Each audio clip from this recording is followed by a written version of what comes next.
Bismillahirrahmanirrahim. Assalamualaikum warahmatullahi wabarakatuh. Halo anak-anak, bagaimana kabar kalian?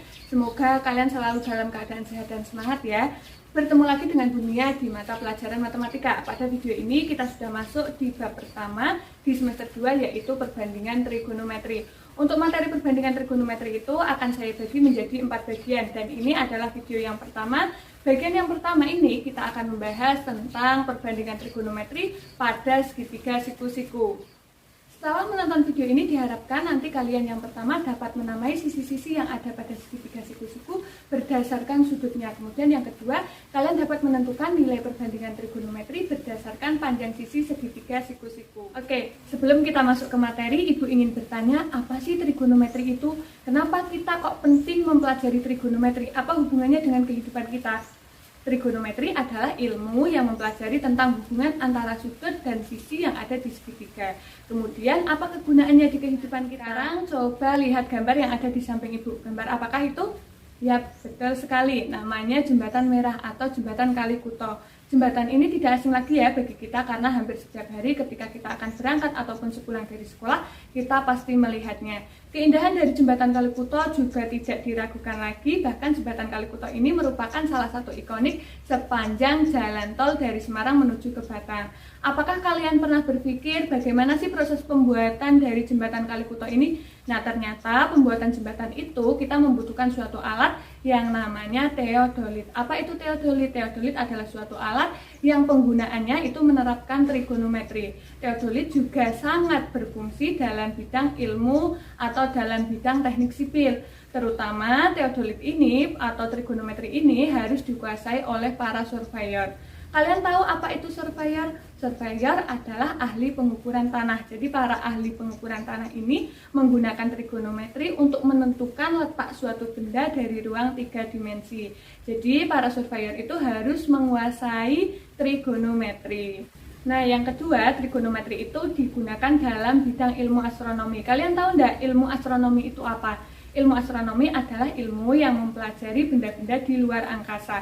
Saya percaya dulu waktu SMP kalian pasti sudah mengetahui berapa jarak bumi ke bulan, berapa jarak bumi ke matahari, berapa diameter bumi, berapa diameter bulan, dan sebagainya. Nah, itu para ahli astronomi itu menggunakan trigonometri untuk mencari nilai-nilai sehingga kita dapatkan angka-angka yang sekarang. Mereka tidak mengukurnya secara langsung karena jaraknya sangat besar. Ini ada yang cita-citanya ingin menjadi dokter. Ternyata trigonometri khususnya fungsi sin dan cos itu merupakan dasar bagi teori periodik yang digunakan pada gelombang cahaya dan gelombang suara. Dimana kita tahu bahwa gelombang suara dan gelombang cahaya ini sangat digunakan dalam bidang kedokteran. Jadi ketika kalian ingin menjadi dokter pun kalian harus paham tentang trigonometri. Nah, mungkin di sini ada yang cita-citanya ingin menjadi pelaut. Ternyata trigonometri itu juga sangat berfungsi atau sangat berguna untuk pelaut dalam menghitung atau mengolah hasil perhitungan dari sektan. Dan masih ada banyak lagi manfaat-manfaat trigonometri dalam kehidupan sehari-hari. Tentunya ini menjadi salah satu alasan kenapa kita penting mempelajari trigonometri. Kita mempelajari materi trigonometri, kita harus tahu dulu materi prasyarat apa saja yang harus kita ingat kembali agar nantinya ketika kita mempelajari trigonometri ini kita tidak mengalami kendala.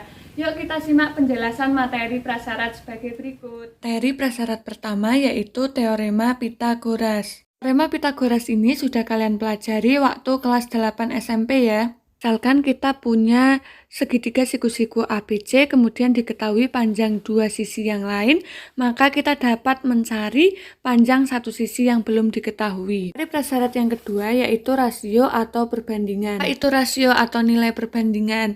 Rasio adalah nilai atau bilangan yang menjelaskan keterkaitan antara dua hal. Silahkan kalian ingat dan buka kembali dua materi ini agar kalian dapat dengan mudah belajar perbandingan trigonometri. Dalam mempelajari perbandingan trigonometri pada segitiga siku-siku, nanti kita akan mengenal beberapa istilah baru. Yang pertama itu ada yang namanya sinus.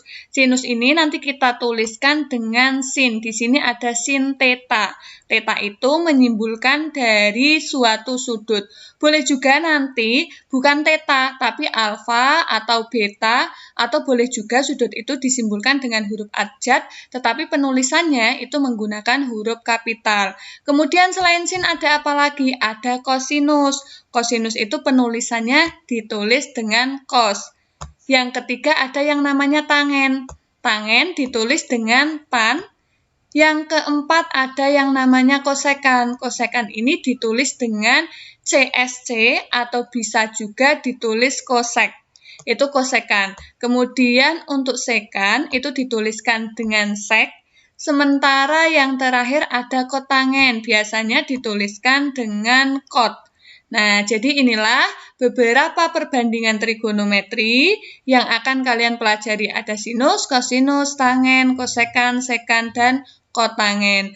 Kemudian karena kita itu perbandingan trigonometri pada segitiga siku-siku, maka ada segitiga siku-siku. Kita punya segitiga siku-siku, dimisalkan segitiga siku-sikunya itu siku-siku ABC. Dengan siku-sikunya di apa? Di A. Nah, di sini kita sudah punya segitiga ABC dengan siku-siku di A, maka kita bisa menentukan sisi yang paling panjang yang mana. Sisi terpanjang itu adalah sisi BC. Maka sisi BC ini disebut dengan apa? Bisa kita sebut dengan hipotenusa atau yang sering kita sebut itu sisi miring ya. Tetapi sebenarnya yang lebih tepat itu adalah hipotenusa. Kemudian sisi yang lain, sisi AB dan sisi AC itu disebut dengan sisi siku-sikunya. Nah, sisi yang ini sebelah bawah sama sebelah samping sini itu namanya sisi siku-siku. Kalau yang terpanjang namanya hipotenusa atau biasa kita sebut dengan sisi miring. Tetapi kita harus hati-hati ketika menyebut BC ini sebagai sisi miring. Coba ketika segitiga ABC ini kita putar menjadi seperti ini. Maka sisi miringnya yang mana? Ketika kita belum tahu konsep sisi miring atau konsep hipotenusa, maka kita akan mengatakan bahwa sisi miringnya adalah sisi AB atau sisi AC. Padahal yang dikatakan sisi miring di sini adalah sisi terpanjang hipotenusanya. Maka sisi miringnya yang mana? Yang BC. Oke, kita kembali lagi ke segitiga ABC. Kemudian di perbandingan trigonometri pada segitiga siku-siku kita mengenal istilah yang pertama itu ada sin ya. Ada sin, cos, tan, dan sebagainya. Nanti kita akan mencari nilai-nilai trigonometrinya. Nah, di sini sisi miring itu atau hipotenusa itu selalu berada di depan sudut siku-siku. Sisi miring selalu berada di depan sudut siku-siku. Kalau sisi AC itu berada di depan sudut apa? Sudut yang diketahui di sini sudut alfa. Jadi AC itu berada di mananya sudut alfa? Berada di depannya sudut alfa. Maka sisi AC ini kita namai dengan sisi depan. Kalau yang AB itu berada di sebelah mananya sudut alfa? AB ini berada di sebelah atau di sampingnya sudut alfa, maka AB ini kita sebut dengan samping. Jadi untuk memudahkan di segitiga siku-siku kita punya sisi miring, sisi depan, sisi samping. Sisi miring itu adalah sisi terpanjang atau hipotenusanya dan letaknya selalu berada di depan sudut siku-siku. Kemudian sisi depan itu berarti sudut yang diketahui di situ apa? Kalau di sini alfa, maka yang letaknya di depan alfa itu sisi yang mana? Maka itulah sisi depan. Kalau samping, itu berarti yang letaknya di samping. Sisi di samping sudut alfa itu mana? AB. Maka AB dikatakan sebagai samping. Miring, depan, samping. Kita masuk ke perbandingan trigonometrinya. Yang pertama ada sin. Kita punya sin. Bagaimana cara kita mencari sin dari sudut alfa ini? Caranya kita tinggal membandingkan antara sisi depan dan sisi miringnya. Maka kita bisa singkat sin alfa itu dengan demi. Depan, sisi depan, per miring. Sin demi, depan miring. Yang kedua, kalau kita mau cari nilai cosnya.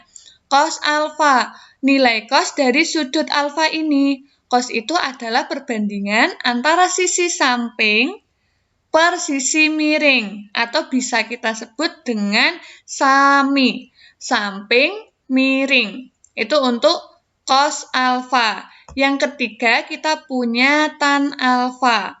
Tan alfa itu kita tinggal membandingkan sisi depannya berapa, sisi depan dari alfa, sisi sampingnya berapa. Itu maka kita ketemu nilai perbandingan dari tan alfa. Atau bisa disebut kalau untuk mencari tan itu desa. Sin demi, cos sami, tan desa. Kemudian ada lagi yang namanya kosekan. Kosekan itu adalah 1 per sin atau kebalikan dari sin. Itu untuk mencari nilai kosekan. Jadi kosekan itu sepersin ya, kebalikan dari sin. Kalau sin itu kok demi, berarti nanti kosekan itu adalah mide, miring per depan. Yang kelima ada sekan. Sekan itu kebalikan dari cos. Kalau cos itu miring per samping, sami, maka untuk mencari sekan ini kebalikannya miring per samping atau misa. Kemudian yang terakhir ada kotangen. Untuk mencari kotangen itu adalah kebalikan dari nilai tan. Kalau tan itu kok depan per samping, maka untuk mencari tan itu kita bisa mencarinya dengan samping per depan. Nah, jadi ini ya yang perlu dihafalkan. Kalau kosekan itu sepersin, sekan seperkos, kotangen itu sepertan. Tetapi yang harus kalian ketahui yang pertama yaitu sin demi, cos sami, tan desa. Nanti yang lain tinggal mengikuti. Kosekan sepersin, sekan seperkos, kotangen sepertan. Yang penting kalian hafal ininya dulu.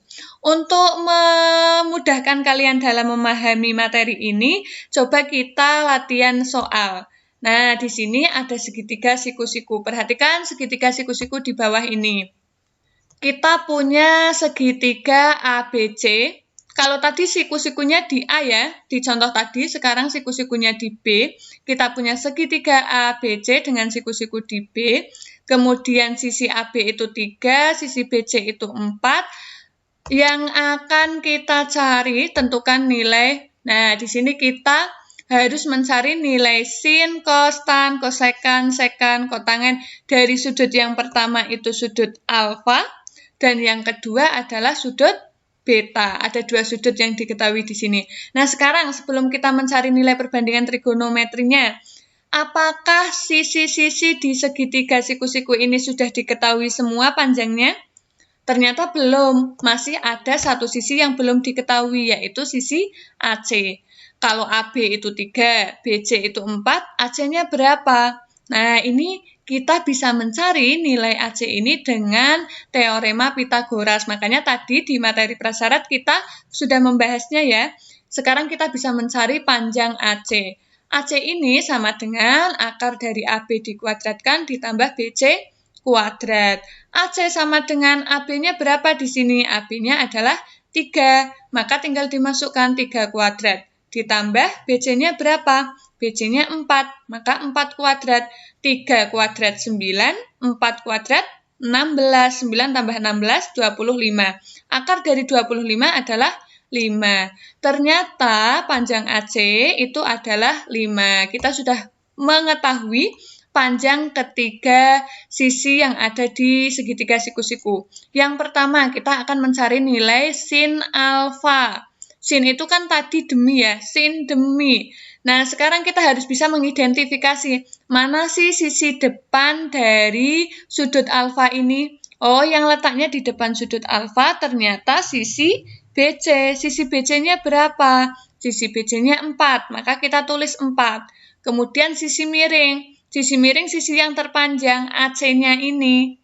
Sisi yang letaknya di depan sudut siku-siku. AC-nya berapa? 5. Maka kita tulis 5. Didapatkan nilai sin-nya adalah 4/5. Kemudian yang kedua nilai cos. Cos itu apa? Cos itu adalah sisi samping per sisi miring. Sisi samping per sisi miring. Samping dari sudut alfa itu adalah AB. Maka kita tulis AB-nya berapa? Oh, AB-nya 3. Ditulis 3. Miringnya berapa? Miringnya AC. AC-nya tadi ketemu 5. Jadi cos alfanya adalah 3/5.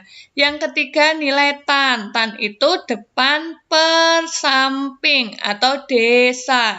Depan dari sudut alfa itu BC. BC-nya berapa? 4. Sampingnya berapa? Sampingnya AB. Sampingnya adalah 3. AB-nya itu 3. Maka didapatkan nilai tan alfa itu 4/3. Ada kosekan. Kosekan itu tadi sin. Kalau nilai sinnya 4/5, kita tinggal dibalik aja. Jadi 5/4 itu nilai kosekannya. Berikutnya ada sekan. Sekan itu seperkos. Kosnya berapa? 3/5. Maka kebalikan dari 3/5 ya 5/3. Yang terakhir ada kotangen. Kotangen itu adalah 1/tan atau kebalikan dari tan. Kalau tannya 4/3, kebalikannya berapa? 3/4. Jadi kalau untuk kosekan, sekan, dan kotangen, jika nilai sin, kos, dan tannya sudah diketahui, kita tinggal dengan mudah mengubahnya dengan cara dibalik saja. Untuk nilai sin alfa, kos alfa, tan alfa, kosekan alfa, sekan alfa, dan kotangen alfa, sudah paham ya? Tinggal dilihat sudut alfanya saja. Yang kedua di sini beta. Mana sudut beta? Nah, di sini sudut beta. Yang akan kita cari pertama apa? Sin beta. Sin itu tadi demi. Sekarang sisi yang berada di depan sudut beta ini yang mana? Oh, yang berada di depan sudut beta adalah sisi AB. Sisi AB-nya berapa? Sisi AB-nya 3. Per miring. Miring itu masih sama, sisi terpanjang. Sisi yang berada di depan sudut siku-siku. Berapa di situ? 5. Maka ketemu sin betanya itu 3/5. Selanjutnya nilai cos beta. Cos itu samping per miring. Samping sudut beta berapa? 4. BC ya. Maka 4/5. Kemudian tan. Tan itu desa. Depan per samping. Sampingnya 4. Maka 3/4. Kalau sin, cos, dan tannya sudah diketahui, maka kita dengan mudah bisa mengetahui nilai kosekan, sekan, dan nilai kotangen dari beta. Tinggal yang atas ini kita balik atau kita ubah menjadi seper. Nah, jadinya seperti ini. Kalau 3/5 jadinya 5/3.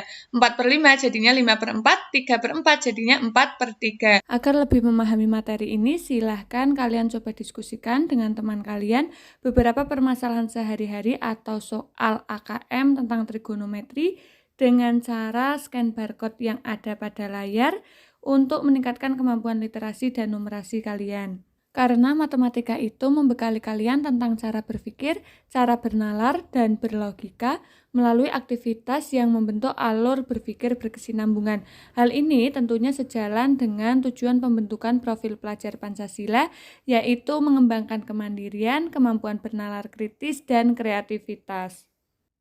Nah, sekarang bagaimana anak-anak? Apakah kalian sudah paham tentang materi perbandingan trigonometri pada segitiga siku-siku? Harapannya sekarang kalian sudah paham bagaimana cara menamai sisi-sisi yang ada pada segitiga siku-siku berdasarkan sudutnya. Kemudian kalian juga sudah paham bagaimana cara mencari nilai perbandingan trigonometri pada segitiga siku-siku jika diketahui panjang masing-masing dari sisi-sisi segitiga siku-siku tersebut. Jika kalian belum memahami, silahkan putar ulang video ini sampai kalian paham. Kemudian kita ketemu lagi pada video berikutnya tentang bagaimana cara mengukur tinggi suatu benda dengan menggunakan klinometer. Sampai jumpa. Wassalamualaikum warahmatullahi wabarakatuh.